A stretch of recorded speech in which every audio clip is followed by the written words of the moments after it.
आप देख रहे हैं समाचार एजेंसी ऑफ इंडिया में साइन न्यूज। नमस्कार, आप देख रहे हैं देश की पहली डिजिटल न्यूज एजेंसी समाचार एजेंसी ऑफ इंडिया की साइन न्यूज। साइन न्यूज के धर्म प्रभाग में आपका स्वागत है। अब हम आपको चैत्र माह में मनाई जाने वाली नवरात्रि पर्व के बारे में विस्तार से बताने जा रहे हैं। आप इसे ध्यान पूर्वक सुनिए और धर्म लाभ लीजिए। आइए सुनते हैं वासंते नवरात्रि के बारे में। जानिए इस बार वासंते नवरात्र कब से होगी आरंभ। जानिए 9 दिनों में माता के 9 स्वरूपों के बारे में। जानिए किस दिन माता के किस शक्ति स्वरूप का होता है पूजन और क्यों। आप देख, सुन और पढ़ रहे हैं समाचार एजेंसी ऑफ इंडिया की साइन न्यूज के धर्म प्रभाग में विभिन्न जानकारियों के संबंध में। सनातन धर्म में जगत जननी माता दुर्गा के 9 स्वरूपों का पूजन अर्चन साल में 2 बार बहुत धूमधाम से किया जाता है, जिसे नवदुर्गा कहा जाता है। माता भगवती के 9 मुख्य रूप है, जिनकी विशेष पूजा व साधना नवरात्रि के दौरान और वैसे भी विशेष रूप से की जाती है। इन 9 दुर्गा देवियों को पापों की विनाशिनी कहा जाता है। हर देवी के अलग अलग वाहन हैं, अस्त्र शस्त्र है, परंतु ये सब एक हैं और सभी परम भगवती दुर्गा जी से ही प्रकट होती है। अगर आप जगत जननी माता दुर्गा की आराधना करते हैं और अगर आप माता दुर्गा जी के भक्त हैं, तो कमेंट बॉक्स में जय भवानी, जय दुर्गा अथवा जय काली माता लिखना न भूलिए। नवरात्रि का त्योहार व्रत और साधना के लिए होता है। माता दुर्गा को समर्पित ये त्योहार संपूर्ण भारत में अत्यधिक उत्साह के साथ मनाया जाता है। दरअसल नवरात्रि का त्योहार उत्सव से ज्यादा व्रत और साधना के लिए होता है, लेकिन लंबे काल के प्रचलन के कारण इसके स्वरूप बदलता गया और मूल उद्देश्य और इसकी पवित्रता, शालीनता, वैभव आदि पूर्व की भांति दिखाई नहीं देता है। हिंदू माह के अनुसार नवरात्रि वर्ष में 4 बार आती है। 4 बार का अर्थ यह कि ये वर्ष के महत्वपूर्ण 4 पवित्र माह में आती है। ये 4 माह है पौष, चैत्र, आषाढ़ और अश्विन। उक्त प्रत्येक माह की प्रतिपदा यानी एकम से नवमी तक का समय नवरात्रि का होता है। इसमें से चैत्र माह की नवरात्रि को बड़ी नवरात्रि और अश्विन माह की नवरात्रि को छोटी नवरात्रि कहते हैं। तुलजा भवानी बड़ी माता है तो चामुंडा माता छोटी माता है। दरअसल बड़ी नवरात्रि को बसंत नवरात्रि और छोटी नवरात्रि को शारदीय नवरात्रि कहते हैं। प्रथम संवत प्रारंभ होते ही बसंत नवरात्रि व दूसरा शरद नवरात्रि, जिनके बीच 6 माह का अंतर होता है। देश में आम जनता के बीच अश्विन मास की नवरात्रि ज्यादा प्रचलित है। इस दिन उत्सव का माहौल रहता है। लोगों द्वारा माता को प्रसन्न करने के लिए गरबा नृत्य किया जाता है और कन्याओं को भोजन करवाते हैं। ये नवरात्रि दीपावली के पहले आती है। पितृपक्ष के 16 दिनों की समाप्ति के बाद आश्विन मास की नवरात्रि का प्रारंभ होता है। इसी नवरात्रि के प्रारंभ होने के साथ ही भारत में लगातार उत्सव और त्योहारों का प्रारंभ भी हो जाता है। बाकी बची 2 आषाढ़ और पौष माह की नवरात्रि को गुप्त नवरात्रि कहते हैं। ये नवरात्रि साधना के लिए महत्वपूर्ण होती है, जिसमें कि आषाढ़ सुदी प्रतिपदा एकम से नवमी तक, दूसरा पौष सुदी प्रतिपदा एकम से नवमी तक। ये दोनों नवरात्रि युक्त संगत है, क्योंकि ये दोनों नवरात्रि अयन के पूर्व संख्या संक्रांति के हैं। यही नवरात्रि अपने आगामी नवरात्रि की संक्रांति के साथ साथ मित्रता वाले भी हैं। जैसे आषाढ़ संक्रांति मिथुन व घाश्विन की कन्या संक्रांति का स्वामी बुध हुआ और पौष संक्रांति धनु और चैत्र संक्रांति मीन का स्वामी गुरु है। अतः ये चारों नवरात्रि वर्ष में 3 से 3 माह की दूरी पर है। कुछ विद्वान पौष माह को अशुद्ध माह नहीं गिनते हैं और माघ में नवरात्रि की कल्पना करते हैं, किंतु चैत्र की तरह ही पौष का महीना भी विधि व निषेध वाला है। अत्रु प्रत्यक्ष चैत्र गुप्त आषाढ़, प्रत्यक्ष आश्विन गुप्त पौष माघ में श्री दुर्गा माता की उपासना करने से हर व्यक्ति को मन इच्छित फल प्राप्त होते हैं। देवी भागवत के अनुसार जिस तरह वर्ष में 4 बार नवरात्र आते हैं और जिस प्रकार नवरात्रि में देवी के 9 रूपों की पूजा की जाती है, ठीक उसी प्रकार गुप्त नवरात्र में 10 महाविद्याओं की साधना की जाती है। गुप्त नवरात्रि विशेषकर तांत्रिक क्रियाएं, शक्ति साधना, महाकाल आदि से जुड़े लोगों के लिए विशेष महत्व रखती है। इस दौरान देवी भगवती के साधक बेहद कड़े नियम के साथ व्रत और साधना करते हैं। इस दौरान लोग लंबी साधना कर दुर्लभ शक्तियों की प्राप्ति करने का प्रयास करते हैं। दुर्गा सप्तशती ग्रंथ के अंतर्गत देवी कवच स्तोत्र में एक श्लोक में नवदुर्गा के नाम दिए गए हैं। ये श्लोक है: प्रथम शैलपुत्री च द्वितीय ब्रह्मचारिणी, तृतीय चंद्रघंटेति कूष्मांडेति चतुर्थकम, पंचम स्कंदमातेति षष्ठं कात्यायनीति च, सप्तम कालरात्रीति महागौरीति चाष्टमम, नवम सिद्धिदात्री च नवदुर्गाय प्रकीर्तिताय, उक्तान्येतानि नामानि ब्रह्मणैव महात्मना। अब जगत जननी माता दुर्गा के 9 स्वरूपों के बारे में विस्तार से जानते हैं। दुर्गा जी पहले स्वरूप में शैलपुत्री के नाम से जानी जाती है। ये ही नवदुर्गाओं में प्रथम दुर्गा है। पर्वतराज हिमालय के घर पुत्री रूप में उत्पन्न होने के कारण इनका नाम शैलपुत्री पड़ा। नवरात्र पूजन में प्रथम दिवस इन्हीं की पूजा और उपासना की जाती है। इनका वाहन वृषभ है, इसलिए ये देवी वृषारूढ़ा के नाम से भी जानी जाती है। इस देवी ने दाएं हाथ में त्रिशूल धारण कर रखा है और बाएं हाथ में कमल सुशोभित है। यही सती के नाम से भी जानी जाती है। नवरात्रि का पहला दिन माता शैलपुत्री को समर्पित होता है। ये दिन पीले रंग से जुड़ा है, जो हमारे जीवन में उत्साह, चमक और प्रसन्नता लाता है।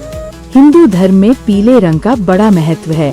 इस दिन पीले रंग के वस्त्र पहनने चाहिए। नवरात्र पर्व के दूसरे दिन माँ ब्रह्मचारिणी की पूजा अर्चना की जाती है। साधक इस दिन अपने मन को माँ के चरणों में लगाते हैं। ब्रह्म का अर्थ है तपस्या और चारिणी यानी आचरण करने वाली। इस प्रकार ब्रह्मचारिणी का अर्थ हुआ तप का आचरण करने वाली। भगवान शंकर को पति रूप में प्राप्त करने के लिए माता ने घोर तपस्या की थी। इस कठिन तपस्या के कारण इस देवी को तपश्चारिणी अर्थात ब्रह्मचारिणी नाम से अभिहित किया। कहते हैं माँ ब्रह्मचारिणी देवी की कृपा से सर्व सिद्धि प्राप्त होती है। दुर्गा पूजा के दूसरे दिन देवी के इसी स्वरूप की उपासना की जाती है। इस देवी की कथा का सार ये है कि जीवन के कठिन संघर्षों में भी मन विचलित नहीं होना चाहिए।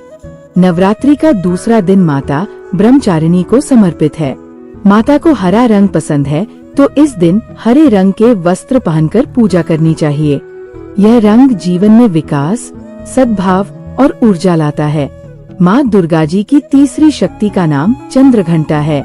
नवरात्रि उपासना में तीसरे दिन की पूजा का अत्यधिक महत्व है और इस दिन इन्हीं के विग्रह का पूजन आराधन किया जाता है। इस दिन साधक का मन मणिपुर चक्र में प्रविष्ट होता है। इस देवी की कृपा से साधक को अलौकिक वस्तुओं के दर्शन होते हैं, दिव्य सुगंधियों का अनुभव होता है और कई तरह की ध्वनियाँ सुनाई देने लगती है। नवरात्रि के तीसरा दिन माता चंद्रघंटा की पूजा की जाती है। माता अपने मस्तक पर अर्ध चंद्र धारण करती है। इस दिन भूरे या ग्रे रंग के वस्त्र पहनकर माता की पूजा करनी चाहिए। यह रंग बुराई को नष्ट कर जीवन में दृढ़ संकल्प को जगाता है। नवरात्र पूजन के चौथे दिन कूष्मांडा देवी के स्वरूप की ही उपासना की जाती है। इस दिन साधक का मन अनाहत चक्र में अवस्थित होता है। नवरात्रि में चौथे दिन देवी को कुष्मांडा के रूप में पूजा जाता है। अपनी मंद हल्की हंसी के द्वारा अंड यानी ब्रह्मांड को उत्पन्न करने के कारण इस देवी को कुष्मांडा नाम से अभिहित किया गया है। जब सृष्टि नहीं थी, चारों तरफ अंधकार ही अंधकार था, तब इसी देवी ने अपने ईशत हास्य से ब्रह्मांड की रचना की थी। इसीलिए इसे सृष्टि की आदि स्वरूपा या आदि शक्ति कहा गया है। नवरात्रि के चौथे दिन माता कुष्मांडा की आराधना की जाती है। इस दिन नारंगी रंग की वस्त्र पहनकर माता की पूजा करने से वे प्रसन्न होती हैं और जीवन में प्रसन्नता का आशीर्वाद देती है। ये रंग खुशी और सकारात्मक ऊर्जा का प्रतीक माना जाता है। नवरात्रि का 5वां दिन स्कंद माता की उपासना का दिन होता है। मोक्ष के द्वार खोलने वाली माता परम सुखदायी है। माँ अपने भक्तों की समस्त इच्छाओं की पूर्ति करती है। इस देवी की 4 भुजाएं हैं। ये दाई तरफ की ऊपर वाली भुजा से स्कंद को गोद में पकड़े हुए हैं। नीचे वाली भुजा में कमल का पुष्प है। बाई तरफ ऊपर वाली भुजा में वरद मुद्रा में है और नीचे वाली भुजा में कमल पुष्प है। नवरात्रि का 5वां दिन माता स्कंद माता को समर्पित होता है। इस दिन सफेद रंग बड़ा शुभ माना जाता है। ये रंग जीवन में शांति, पवित्रता ध्यान और सकारात्मकता को फैलाता है। माँ दुर्गा के छठे स्वरूप का नाम कात्यायनी है। उस दिन साधक का मन आज्ञा चक्र में स्थित होता है। योग साधना में इस आज्ञा चक्र का अत्यंत महत्वपूर्ण स्थान है। नवरात्रि में छठे दिन माँ कात्यायनी की पूजा की जाती है। नवरात्रि के छठे दिन माता कात्यायनी की पूजा की जाती है। ये देवी का सबसे शक्तिशाली स्वरूप होता है। इन्हें युद्ध की देवी के नाम से भी जाना जाता है। माता के इसी स्वरूप ने महिषासुर का वध भी किया था। इस दिन लाल रंग पहनकर माता की पूजा करनी चाहिए। ये रंग उत्साह और उमंग का प्रतीक माना जाता है। माँ दुर्गा जी की सातवीं शक्ति कालरात्रि के नाम से जानी जाती है। दुर्गा पूजा के 7वें दिन माँ कालरात्रि की उपासना का विधान है। इस दिन साधक का मन सहस्रार चक्र में स्थित रहता है। इसके लिए ब्रह्मांड की समस्त सिद्धियों का द्वार खुलने लगता है। कहा जाता है कि कालरात्रि की उपासना करने से ब्रह्मांड की सारी सिद्धियों के दरवाजे खुलने लगते हैं और तमाम असुरी शक्तियाँ उनके नाम के उच्चारण से ही भयभीत होकर दूर भागने लगती है। नवरात्रि के 7वें दिन माता कालरात्रि की पूजा की जाती है। इनके नाम का मतलब है काल की मृत्यु। इस स्वरूप को राक्षसों का नाश करने वाला माना जाता है। माता की पूजा नीला रंग पहनकर करनी चाहिए, क्योंकि माता के इस रूप को सांबले और निडर रूप में दर्शाया गया है। माँ दुर्गा जी की 8वीं शक्ति का नाम महागौरी है। दुर्गा पूजा के 8वें दिन महागौरी की उपासना का विधान है। नवरात्रि में 8वें दिन महागौरी शक्ति की पूजा की जाती है। नाम से प्रकट है कि इनका रूप पूर्णतः गौर वर्ण है।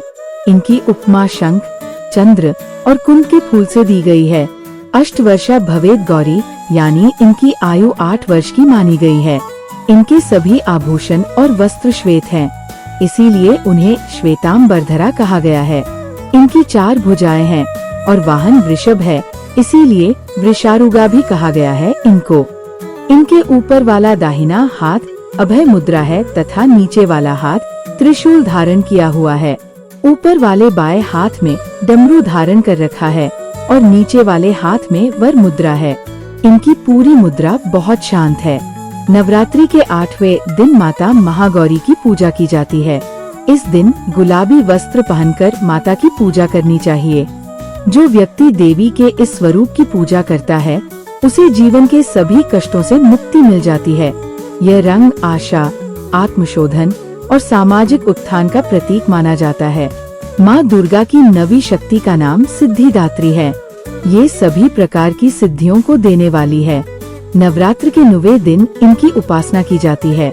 मान्यता है कि इस दिन शास्त्रीय विधि विधान और पूर्ण निष्ठा के साथ साधना करने वाले साधक को सभी सिद्धियों की प्राप्ति हो जाती है। इस देवी के दाहिनी तरफ नीचे वाले हाथ में चक्र, ऊपर वाले हाथ में गदा तथा बाई तरफ के नीचे वाले हाथ में शंख और ऊपर वाले हाथ में कमल का पुष्प है। इनका वाहन सिंह है और ये कमल पुष्प पर भी आसीन होती है। नवरात्र में ये अंतिम देवी है। हिमाचल के नंदा पर्वत पर इनका प्रसिद्ध तीर्थ है। नवरात्रि के आखिरी दिन सिद्धिदात्री की पूजा की जाती है। इस दिन बैंगनी रंग के वस्त्र पहनकर माता की पूजा करनी चाहिए। माता सिद्धिदात्री शक्ति प्रदान करने वाली देवी मानी जाती है। ये रंग महत्वाकांक्षाओं का प्रतीक माना जाता है। हरि ओम। अगर आप जगत जननी माता दुर्गा की आराधना करते हैं और अगर आप माता दुर्गा जी के भक्त हैं, तो कमेंट बॉक्स में जय भवानी, जय दुर्गा अथवा जय काली माता लिखना न भूलिए। यहाँ बताए गए उपाय, लाभ, सलाह और कथन आदि सिर्फ मान्यता और जानकारियों पर आधारित है। यहाँ ये बताना जरूरी है कि किसी भी मान्यता या जानकारी की समाचार एजेंसी ऑफ इंडिया के द्वारा पुष्टि नहीं की जाती है। यहाँ दी गई जानकारी में निहित जानकारी विभिन्न माध्यमों, ज्योतिषियों, पंचांग, प्रवचनों, मान्यताओं, धर्म ग्रंथों, दंत कथाओं, किंवदंतियों आदि से संग्रहित की गई है। आपसे अनुरोध है कि इस वीडियो या आलेख को अंतिम सत्य अथवा दावा न माने एवं अपने विवेक का उपयोग करें। समाचार एजेंसी ऑफ इंडिया पूरी तरह से अंधविश्वास के खिलाफ है। किसी भी जानकारी या मान्यता को अमल में लाने से पहले संबंधित विशेषज्ञ से सलाह लें। अगर आपको समाचार एजेंसी ऑफ इंडिया में खबरें आदि पसंद आ रही हो, तो आप इसे लाइक, शेयर व सब्सक्राइब अवश्य करें। हम नई जानकारी लेकर फिर हाजिर होंगे, तब तक के लिए इजाजत दीजिए। जय हिंद।